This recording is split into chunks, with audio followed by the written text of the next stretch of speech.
ኤግዚቢሽን ማዕከል በር ላይ ቁጭ ብለው የጻፏቸውን መጽሐፍ ለመሸጥ ሽጠው ለመታከም የወጡት አሳዛኝ አባት ምንም ገዢ አጥተው አይናቸው የሚንከራተት ከፊታቸው ላይ አንዳች ሐዘን የሚነበብ ሰው ከሰሞኑ ማህበራዊ ሚዲያው አጋራን። እድሜ ለቲክቶኩ ዘመን በቀናት ውስጥ መጽሐፋቸው ተሽጦ አልቆ በሚሊዮኖች የሚቆጠር ገንዘብ ቃል እንደተገባላቸውም ሰማን።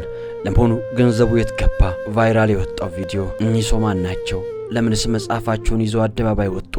እውነታውን ፍለጋ የእኚህን አባት አድራሻ ስናስስ ጦር ኃይሎች ሰፈር በጠባቧ ሳሎን በቀበሌ ቤት ውስጥ አስገራሚውን የእኚህን አባት ታሪክ ልናጋራችሁ ወደድን።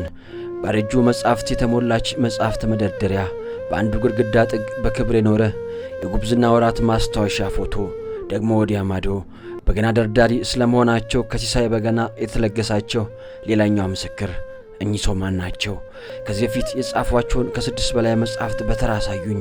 የሕይወታቸው መዝገብ ታሪክ ሲገላበጥ የትዝታው ማደር የአልበማቸው ፎቶ ይህን ይናገራል። ባለ አፍሮ ወጣት ቬል ሱሪ ታጣቂ፣ ዘመኑን የኖረ የጊዜው አራዳ፣ የሙዚቃው ንጉሥ የጋሽ ጥሌ ወዳጅ፣ የዘፈን ግጥም ጭምር ሰጥቻቸዋለሁ አሉኝ። ተደብቆ የኖሩት ያልተዘመረላቸው እኚህ ምስኪን አባት ለካስ ጥበበኛ ኖረዋል።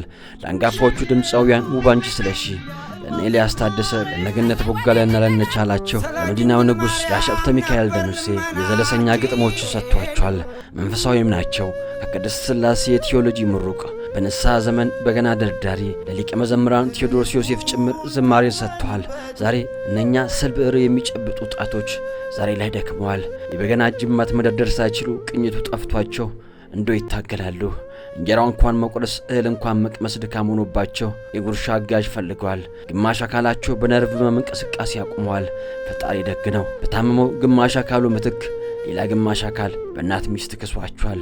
መጽሐፋቸውን ሽጠው ታክሞ ሊፈወሱ አደባባይ የወጡ ተሳዛኙ ጡረተኛው አባት ህመሜ ሳይጸና ሕክምናዬን እንዳልጀምር ብዙዎች ቃል ቢገቡልኝም አብዛኞቹ ይህ ቀረጻ እስከተካሄደበት ቀን ድረስ ተስፋ ብቻ ሰጥተው ስልክም አያነሱልኝም አሉኝ በእንባ ተሞልተው።